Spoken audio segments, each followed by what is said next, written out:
Our first speaker is going to be Dr. Mark Jordan from the biology department, and he's going to tell us about the urban carnivore project that he's been working on. Mark, come on up. Thanks, Phil. All right, that was a good pep talk. I'm feeling very excited and energized. I'm going to tell you about an exciting project we've been working on with Woodland Park Zoo. It is the Seattle Urban Carnivore Project. So this project started about 4 years ago. It's a collaboration between us at SU and the Woodland Park Zoo. And we had 4 main goals going into this project. Goal number 1 was more understanding of urban carnivores. How are these species from an ecological level responding to the way in which we change urban environments? Number 2, we wanted to collaborate. There is a network of about 40 cities worldwide using similar protocols to us to understand their urban wildlife. And so we can understand not just how our species are responding to urbanization, but how do wildlife in general respond to urbanization. Our third goal was to engage the public and get people interested and involved with the wildlife that are living right here in the city with us, not just thinking about wildlife and nature as something that's out there in the wilderness. And then finally, building on that, promoting coexistence with these species that are sharing our urban environment with us. And today I'm going to focus particularly on numbers 1 and 3 on this, what we've learned, our understanding, and how we've enhanced our engagement. So our first method for collecting data and information and engaging is using camera traps. So we set out cameras in parks all over Seattle area. We've got about 50 parks from urban areas very close to the Port of Seattle all the way out to the foothills of the Cascades.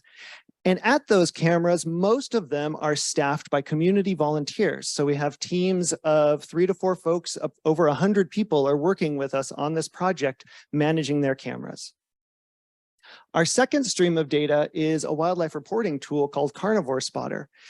Anybody can use this. So although we're connecting really directly with about 100 people on the camera trapping, this is anybody region-wide can, if they see a carnivore in their neighborhood or just when they're out for a hike, you can log on to carnivorespotter.org and you can submit a report.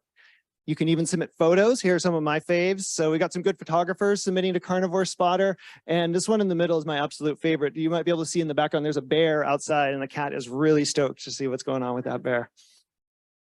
So we're submitting the camera trapping data to this worldwide network, and then we're working with the Carnivore Spotter data. That is just a local project. And I want to talk to you a bit now about some of what we've learned. And one thing you can do with the camera data is actually build habitat models and try to predict where you're going to see different critters in the area. And I'm just going to focus on raccoons today because that's all I got time for. But and also they're cute and my favorite. So here's a raccoon habitat model based on our results. And the lighter the color, the more likely you are to find a raccoon in a given location. And maybe no surprise, the lighter areas are where there are more people. So raccoons like to be near us. I'm going to overlay on top of that all of our Carnivore Spotter reports of raccoons. So this is where our community wildlife reporting tool has shown up pictures of raccoons. And interestingly, zoom in down here, there's a big gap in our distribution where we expect there to be raccoons in Tacoma, South King County. We're not getting reports. And what is that telling us?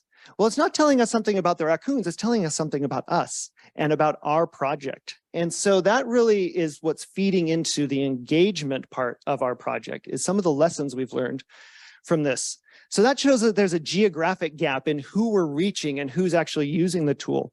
There also might be other gaps in terms of who we're reaching. So I just looked at the relationship between the income of a census block and whether or not there were reports there. And it turns out that income is positively correlated with reports. In other words, the wealthier a census tract, the more likely people are to be using this tool. So what we're finding is that we have basically been reaching the traditional audiences for conservation messaging with our own messaging based on these data. Interestingly, race did not correlate with this. We looked at that. We've also seen some correlation between educational attainment in the census district and age as well.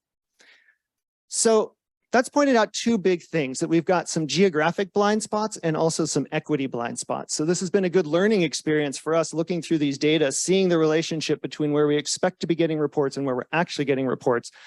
So that's prompted us to go out into those communities in South King County and try to engage more directly with folks in areas where the zoo's messaging, which has been kind of the main source of getting the word out, hasn't been reaching. So we've been giving talks in South King County, like in Tukwila and Federal Way. And then the part that's really, I think, the bigger lift and the more important lift is to address some of those equity blind spots and start reaching audiences that aren't being traditionally met by the zoo's conservation outreach, and going into really more directly into communities. And that's kind of the way forward for where we're going with this project. So that's all I've got. A quick overview. I'm happy to talk at length